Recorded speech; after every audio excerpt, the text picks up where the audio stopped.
Someone's name lights up on your phone, someone you actually like.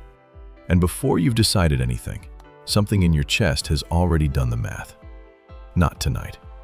There was no fight, no falling out. Tomorrow you'll probably reply, with an excuse that's about 80% true. If that tiny calculation runs in you more and more often, you're not broken, and you're not turning cold. Psychology has been quietly studying people like you for years, and what it found flips the whole story. That pull toward silence isn't your social life dying. It's your brain switching filters. There are 5 stages to that switch. Most people are inside one right now and can't name it. By the end of this video, you'll know exactly which stage you're in, and you'll know the one warning sign that separates growth from a trap. That part comes last, and it matters most. Stage 1.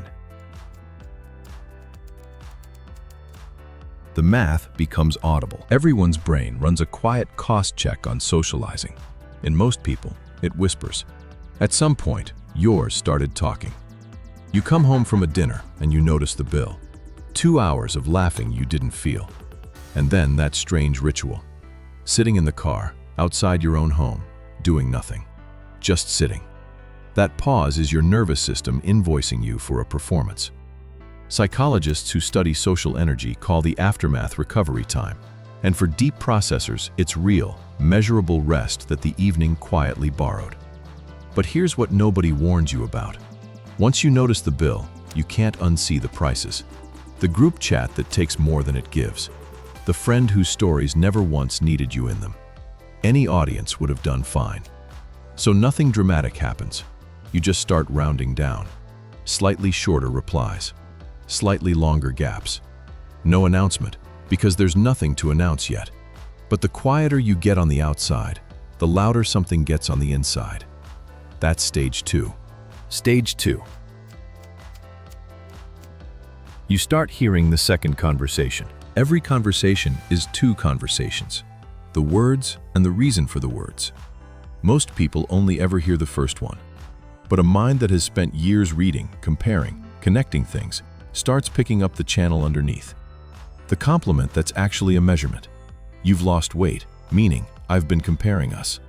The we should hang out sometime, that both sides recognize as a closing formula, like best regards at the end of an email. The advice that's really a small push to keep you where you are. Once you hear that second channel, you can't switch it off. And small talk stops being small. It becomes decoding work. Decoding is expensive. So your brain does what brains do with expensive things that pay nothing back. It starts declining them. Notice what it's declining though. Not people.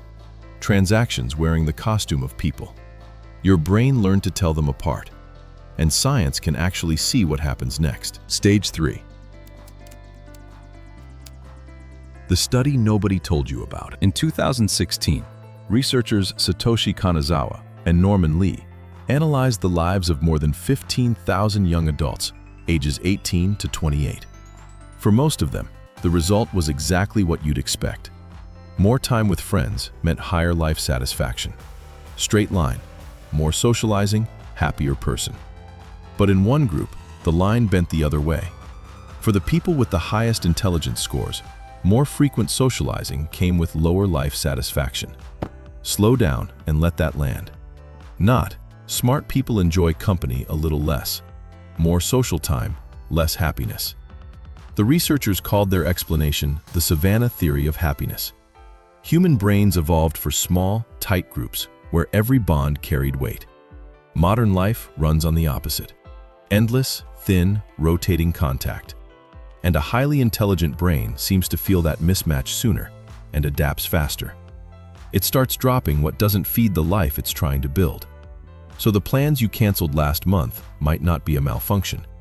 They might be the adaptation, working. If your shoulders just dropped half an inch, that's not tiredness. That's what it feels like when something finally gets named. Take the breath. Because the next stage is where this becomes something you can actually use. Stage 4, the rebuild. An audience becomes a circle. Anthropologist Robin Dunbar spent his career mapping human relationships into layers. Roughly 150 people you can keep track of. 50 you'd call friends. 15 you actually trust, and 5. The 5 who get the unedited version of you. Now look at what maintaining the outer 150 really costs. Birthdays, updates, being findable, performing small versions of yourself on demand. It's a part-time job, and it pays in being known of, not in being known. People who seem to disappear have usually done one specific thing. They quietly fired themselves from that job. They're not cutting anyone off. They're moving the energy inward, from the 150 into the 15, into the 5, where it compounds. From the outside, that looks like a life shrinking. From the inside, it's the first time the numbers have ever added up. You're not losing friends. You're trading an audience for a circle. And a circle does something an audience never will. It holds. Stage 5. The clock flips. This is the stage that quietly explains all the others. Psychologist Laura Carstensen at Stanford spent decades on a strange question. Why do older people cut their social worlds down so ruthlessly and end up happier for it? Her answer is called socio-emotional selectivity. When your brain believes time is long, it collects. Contacts, options, invitations, novelty. The moment it believes time is limited, it switches goals. It stops collecting and starts deepening. And here's the detail most people miss. Carstensen's work showed the switch isn't wired to your age. It's wired to your sense of time. Feel the edge of time clearly enough, and the switch flips, whether you're 70 or 27. A reflective mind feels that edge early. It does the arithmetic at 25 that most people postpone until 60. One evening is one evening. You only get so many. So while everyone around you is still collecting, you've already started deepening. They're not wrong. You're not wrong. You're running on different clocks. But now I have to stop selling you the beautiful version. Because there's a line, and it deserves honesty. Solitude and isolation wear the same clothes. From the outside, nobody can tell them apart. From the inside, there's a test. After a night alone, do you come back fuller? Ideas moving, breathing slower, something restored? Or has the silence started to echo? Here's the hard number. If the people who truly know you have gone from 5 to 2 to 0, that stopped being a filter.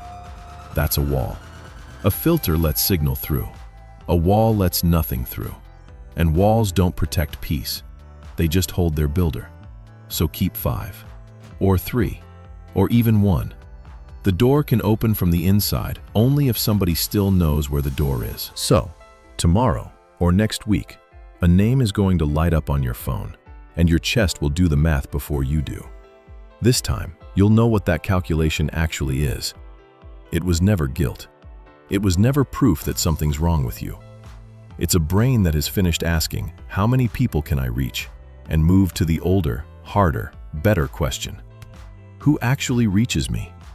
The people who seemed to vanish were never lost. They stepped out of the audience and went home to the circle. If one of these 5 stages just put words to something you've been living without words, tell me which one in the comments. The number is enough. I read every single one. And subscribe, because next time we're answering the question this video quietly raised.